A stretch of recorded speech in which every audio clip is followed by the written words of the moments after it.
उनसे पूछिए कि 27% रिजर्वेशन के लिए, जनसंख्या में भागीदारी के लिए, ओबीसी के बैकलॉग के लिए आपने विधानसभा में कितने क्वेश्चन उठाए, आपने लोकसभा में कितने प्रश्न लगाए। आप उनसे क्वेश्चन पूछिए। जब वो जवाब नहीं दे तो उनसे कहिए कि जब आप हमारी आवाज को विधानसभा लोकसभा में पहुंचाना नहीं चाहते तो हमें आपकी जरूरत नहीं है। हम उस व्यक्ति को विधायक और सांसद बनाएंगे जो हमारी आवाज को विधानसभा लोकसभा में बुलंद करेगा। क्योंकि इस देश की चाबी और सत्ता विधानसभा लोकसभा से चलती है। हम रोड पर कितना भी लड़ लें, कितना भी आंदोलन कर लें, उससे सिर्फ जन जागृति हो सकती है, लेकिन सच में देश में जो कानून बनते हैं वो विधानसभा और लोकसभा से बनते हैं। वहां जब आपके लोग लड़ने वाले नहीं होंगे तब तक आपका कुछ नहीं हो सकता।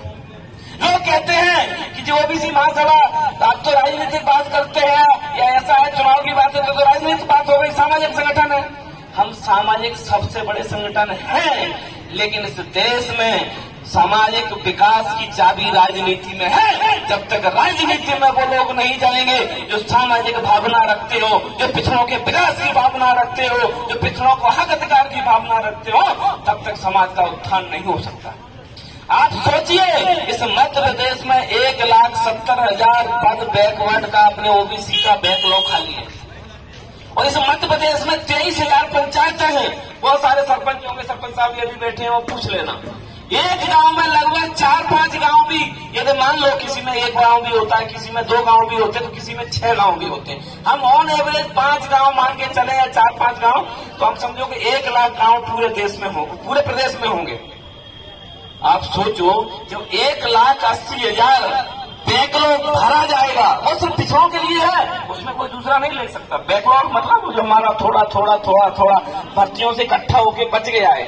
14% रिजर्वेशन के बाद भी जैसे हमारा कभी 6 भरा, कभी 7 भरा, कभी 4 बजा, कभी 5 बजा, जो बच के इकट्ठा हो गया है वो लेके 1,80,000 है। सोचो, जब 1,80,000 भरा जाएगा तो लगभग एक गांव से 1 या 2 लोग नौकरी में लगेंगे। चाहे वो गुर्जर हो, चाहे वो लोधी हो, चाहे वो कुशवा हो, चाहे वो सेन हो, चाहे वो सोनी हो, चाहे वो प्रजापति हो, चाहे वो कोई भी जाति का हो, लेकिन उसका विकास होगा। जब एक व्यक्ति नौकरी में लगेगा उसका खुद का विकास होता है, उसके परिवार का विकास होता है, उसके भाई बहन का विकास होता है। ये बताओ, जब 1,80,000 लोग परिवारों का जब विकास होगा तो पिछड़ा वर्ग का विकास मध्य प्रदेश में क्यों नहीं होगा? ये हमें प्रश्न करना है। हमें वो लोग विधानसभा लोकसभा में पहुंचाने हैं कि जब वो हमारी बात करें, हमारे बैकलॉग की बात करें। सुप्रीम कोर्ट, न्यायालय, इनमें जो हमारे ओबीसी के कोई भी जज नहीं होते हैं। आपको मालूम है, मध्य प्रदेश में ये रिजर्वेशन को लेकर जब हमने पिटीशन लगाई कि एक स्पेशल बेंच बना दो और पार्टी हेयरिंग करके इसकी सुनवाई करके फिनिश कर दो, आपको रिजर्वेशन 27% देना है या नहीं देना है। क्योंकि हमारे लोग ओवरलोड होते जा रहे हैं, हमारे लोगों को वैकेंसियां नहीं निकल रही हैं, लेकिन उन्होंने वैकेंसी वो स्पेशल बेंच बनाने के बजाय उस पर 10 लाख जुर्माना लगाया कि लोकल गुर्जर, तुमने ओबीसी महासभा, तुमने आवाज कैसे उठाई कि तुम स्पेशल बेंच की मांग करते हो, तुम SC/ST बैकवर्ड के लोगों को सुप्रीम कोर्ट, हाई कोर्ट में भेजने की बात करते हो। लेकिन मैं धन्यवाद देना चाहता हूँ पूरी ओबीसी महासभा और पूरे ओबीसी वर्ग का, पूरे SC/ST वर्ग का। जब पूरे देश में support local Gurjar Twitter trend पे चला, 50,000 लोगों ने ट्वीट किया, तो वही सुप्रीम कोर्ट झुका और 50,000 का जुर्माना भी लगाया। उसके बाद भी मेरे समाज ने 1-1 रुपए इकट्ठा करके जो रखा है उसको सुप्रीम कोर्ट में हम रिव्यू जाएंगे, क्यूरेटिव जाएंगे।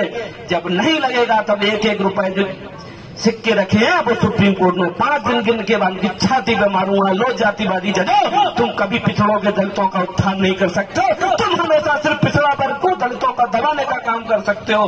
तो हमें ये पूछना पड़ेगा, ये सोचना पड़ेगा, जिन लोगों को 27% रिजर्वेशन से यहाँ तकलीफ होती है, जातिवाद होता है, वो पता है इस सुप्रीम कोर्ट, हाई कोर्ट में आज तक एक ही जाति के जज क्यों हैं और एक ही जाति से 200 ही परिवार के जज क्यों हैं? यदि किसी के घर, जस्टिस के घर या जज के घर बच्चा पैदा होता है तो नर्स बधाई देती है, बधाई हो जज साहब, आपके घर में जस्टिस पैदा हुआ है। ऐसा क्यों? इस देश में IAS IPS सब एग्जाम से बनते हैं। इस देश में पार्षद विधायक सांसद सब वोट से बनते हैं। लेकिन जुडिशरी ऐसा क्यों है कि एक दूसरे की रिकमेंड पर बनता है, वहां ना कोई एग्जाम होता है, ना वहां पे कोई इलेक्शन होता है, ना कुछ होता है। हमें ये बात करना पड़ेगी। साथियों, समय बहुत कम है, हमें बहुत आगे तक जाना है। 1700 किलोमीटर की यात्रा है जो हमें 15-20 दिन में तय करना है। आप लोग ऐसे ही विश्वास बनाए रहिए। आप हम तो चले जाएंगे, लेकिन उसके बाद गांव-गांव गली तक आप पिछड़ा वर्ग की आवाज को पहुंचाइए। जो विधायक सांसद जनप्रतिनिधि उनसे क्वेश्चन कीजिए, जो बोलना सीखिए। जिस दिन आप बोलना और मांगना सीख जाएंगे, मैं आपसे वादा करता हूं आपके हक अधिकार आपके घर आएंगे। धन्यवाद।